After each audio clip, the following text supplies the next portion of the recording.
Well, the question which needs to be addressed before we take up this topic of making materials as part of the discussion of planning an in-service course for better implementation of language curriculum design.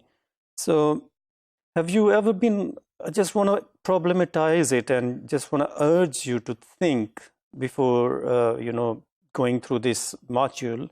Have you ever been asked to produce materials? For example, you've been given a language curriculum design document, and you've been asked, right, to teach with the help of some materials which you need to first create yourselves. So, what would be your techniques then? Where you would go then, and where you will get help from?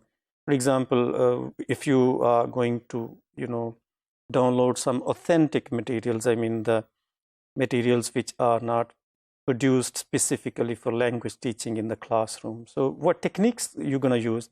So these are the techniques which we can learn through attending an in-service short workshop. And we've got some useful insights here just to analyze, to realize the effectiveness of making materials and how workshops can play their roles to help teachers prepare materials or play with the existing materials, in other words. So obviously when we are involved in developing some new techniques or accepting new techniques, so these techniques help us to produce some new materials, right?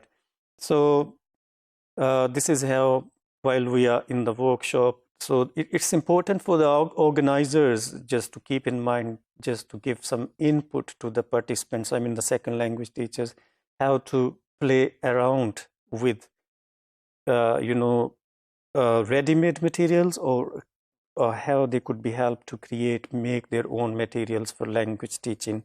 Right. So the art of making materials involve a number of strategies. First of all, what we need is just to keep our learners in mind. I mean, their specific needs in mind.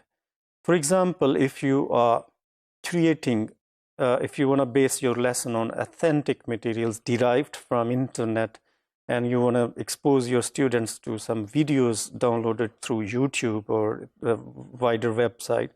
So what's important here is just to keep your learners in mind, their political, their social and ideological needs in mind, okay? And this created material should ensure consistency. What I mean consistency, I mean it should be consistent with the beliefs of the language learners, right? So there are two approaches. First is perfection through gradual approximation, which refers to the use of, model activity, where you could, where the organizers of a workshop could give a demonstration and ask the participants, I mean the language teachers, to see the demonstration and create materials accordingly. And the second one is perfection through preparation, which looks at the model and invites teachers to analyze it and go through various steps of making it and planning and making the activity. So there are a number of strategies. If you want to read more, you could go to Nation and McAllister book, Second Language Curriculum Design. That's been beautifully illustrated there. So the outcome of this part of the workshop will be, to develop some skills, pedagogical skills amongst language teachers or the participants, I mean to say, to make, the created materials in a suitable way which meet the needs of their learners.